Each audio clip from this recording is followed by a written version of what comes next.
It's a great time to be on the river. Less traffic, fish are biting, great scenery, temperatures are good. Here it is on a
Well, everybody's experienced cold water at one point or another when you got in a shower. Imagine this time of year when the water is 40 or 50 degrees or as close to freezing it can be, and you're submerged when you weren't expecting it.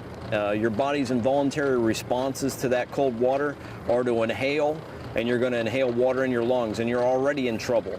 You're experiencing hypothermia, and now your lungs are filled with water. That's the importance of the life jacket this time of year, is to keep your body afloat above that water level so you don't inhale that water, and keep you warm and keep you afloat until someone can get there for you. None of us walk on water. This is a paramount piece of safety equipment that we need to have when we're out here in the water, and it's for your own good. Day in and day out, you're out here to recreate, have a great time, have fun. And these life jackets are part of that success story. When you go home, you talk about the big fish you caught, you talk about the fun you had on the water.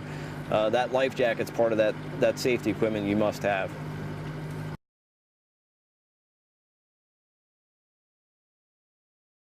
The message that we're trying to get out to boaters, anglers, hunters is that today is November 1st, so that kicks off the mandatory life jacket wear for boats less than 16 feet in length and all canoes and kayaks. It runs from November 1st through April 30th. And this regulation came into effect several years ago due to a disproportionate number of fatalities during the cold weather months. So that's why this regulation was enacted. And over the last several years, we've actually seen a decrease in fatalities during these cold weather months because of the mandatory life jacket regulation.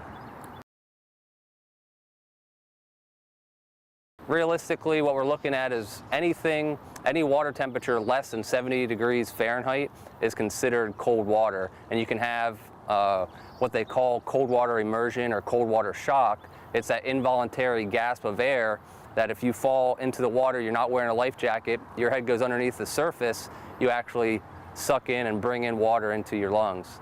So that's what the life jacket is meant to do, is to save your life. About 80% of Pennsylvania's boating fatalities could be prevented had the individual been wearing a life jacket. So very important piece of safety equipment. We have a lot of different types, styles, designs, manufacturers. So for any type of recreational event that you're going to go out on the water for during this time of year, there's a manufacturer out there that makes one specific for that activity, whether it be hunting. They make float coats, camouflage pattern life jackets, to people that are going out doing some cold weather fishing. They have inflatable life jackets, inherently buoyant life jackets. One of the key points that we want to say with the inflatable life jackets, they actually use a little CO2 cartridge, and we can show you a little bit later, is that when the air temperature is below 32 degrees, that CO2 doesn't work as well to blow up that life jacket. So you have to really look on the label, Coast Guard certification label on the life jacket, and it's going to tell you to what temperature that's going to be effective. So a lot of them are not effective under 40 degrees or 32 degrees. So that's something that you want to look at when you're going out and purchasing something for yourself.